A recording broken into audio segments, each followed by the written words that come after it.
सिद्ध कीजिए कि 3 प्लस 2 अंडर रूट 5 एक अपरिमेय संख्या है। तो इसको हम उसी प्रकार से सिद्ध करते हैं। सबसे पहले इसको हम विपरीत मान लेंगे, इसका करते हैं प्रूफ, इसको हम सिद्ध करते हैं। माना 3 प्लस 2 अंडर रूट 5 एक परिमेय संख्या है, एक परिमेय संख्या है। इसको हम सबसे पहले एक परिमेय संख्या मान लेंगे,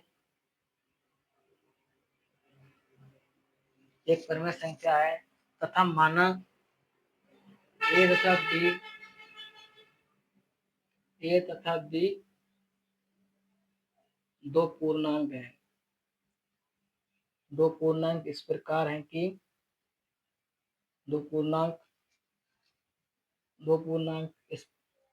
इस प्रकार हैं कि उनका अवयनिष्ठ गुणनफल केवल एक है, यानी कि दोनों सहअभाज्य। ठीक है, ए तथा बी दो पूर्णांक मान लेते हैं। अब इसमें हम लिखते हैं परिमेय संख्या की परिभाषा से। देखिए परिमेय परिभाषा से लिखते हैं। परिभाषा से क्या लिखेंगे? परिमेय संख्या को हम कैसे लिखते हैं? ए बटे क्यू के रूप में, यानी कि पूर्णांकों के बटे के रूप में, यानी कि ए बटे बी, जहाँ पर बी नॉट इक्वल टू 0। ये हमें पता है। ये किससे लिखा है? परिमेय संख्या की परिभाषा से, ए बटे बी। इसमें हम आगे क्या करते हैं? इसका प्रक्षाणांतरण करते हैं, यानी कि इसको तो हम एक जगह रखते हैं। हम इसको इस प्रकार बनाने की कोशिश करते हैं कि अंडर रूट 5 एक जगह रह जाए और सारे पद एक तरफ आ जाएं।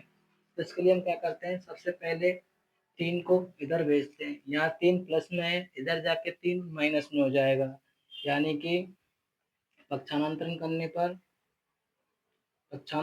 पर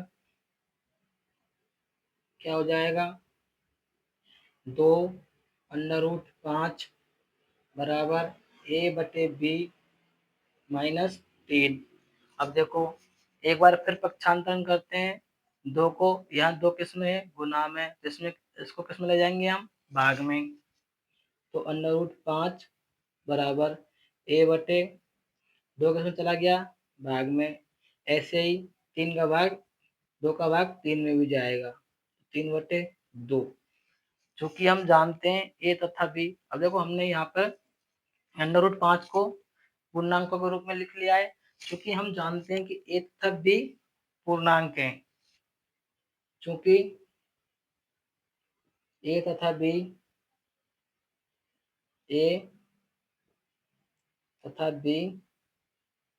पूर्णांक है, तो ए बटे 2 एक ए पूर्णांक है, इसलिए ए बटे 2 भी क्या हो जाएगी? एक परिमेय संख्या हो जाएगी। क्या हो जाएगी? परिमेय संख्या।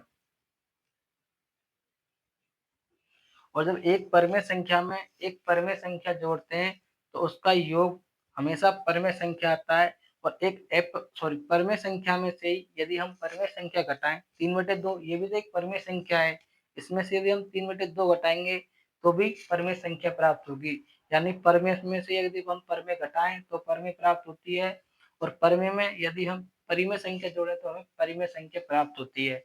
तथा इसलिए ये तो सभी परिमेय है, तथा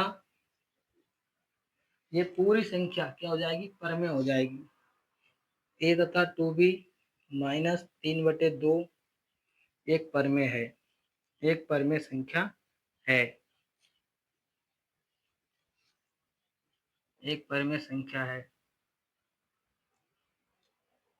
तब अब हम क्या ले सकते हैं? अब देखो ये एक परिमेय संख्या प्राप्त हो गई और ये अंडर रूट 5 के बराबर है, यानी कि हमें से ए बराबर 3 प्राप्त होता है।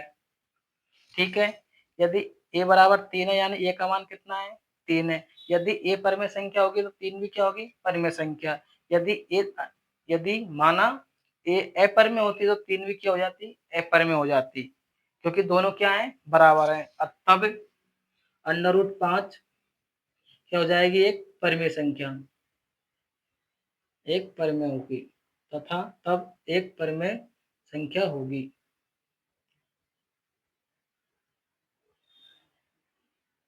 देखो कैसे हुई। यदि ये एक परमेय है तो ये भी परमेय होगी, क्योंकि दोनों क्या है, बराबर हैं। जैसे a का मान 3 है तो 3 भी a के बराबर होगा। यदि 3 परिमेय संख्या, सॉरी, एक परिमेय संख्या है तो 3 भी परिमेय संख्या ही होगी, क्योंकि दोनों पक्ष क्या है, बराबर है। ये इसके बराबर है, ये परमेय हो जाएगी तो ये भी क्या हो जाएगी, परमेय। अर्थात √5 एक परमेय संख्या होगी, जो कि जबकि हम जानते हैं जबकि हम जानते हैं क्या, हम जानते हैं कि √5 एक अपरिमेय संख्या होती है, एक अपरिमेय संख्या होती है, एक अपरिमेय संख्या होती है। भाई यहाँ से तो हमें परिमेय संख्या प्राप्त हो गई, लेकिन हम पहले सिद्ध कर चुके हैं कि √5 एक अपरिमेय संख्या प्राप्त होती, अपरिमेय संख्या होती है। हमें विरोधाभास प्राप्त हुआ, विरोधाभास प्राप्त हुआ, विरोधाभास प्राप्त हुआ कि √5 एक परिमेय संख्या है, एक परिमेय संख्या है, एक परिमेय संख्या है, जो कि हमारी गलत कल्पना के कारण प्राप्त हुआ, गलत कल्पना के कारण प्राप्त हुआ।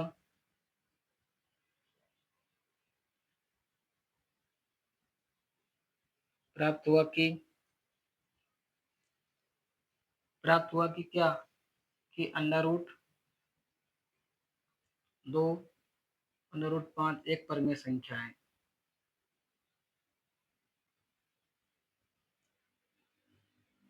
परिमेय संख्या है। अतः सिद्ध है, अतः सिद्ध होता है कि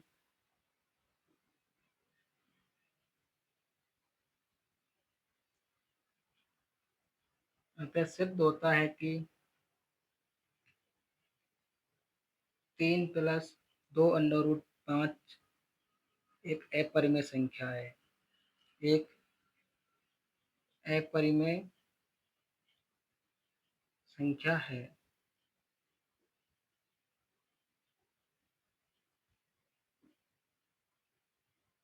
ठीक है, सबसे पहले हमने इसको एक परिमेय संख्या माना, यदि दो पूर्णांक माने, इसको व्यवस्थित किया। यहाँ से हमने देखा कि √5 हमें एक परिमेय संख्या प्राप्त हो गई, जो कि हमें गलत प्राप्त हुआ। गलत प्राप्त क्यों हुआ, क्योंकि हमने इसको क्या मान रखा था, एक परिमेय संख्या मान रखा था। तो सिद्ध होता है कि 3 + √2 3 + 2 √5 एक अपरिमेय संख्या है।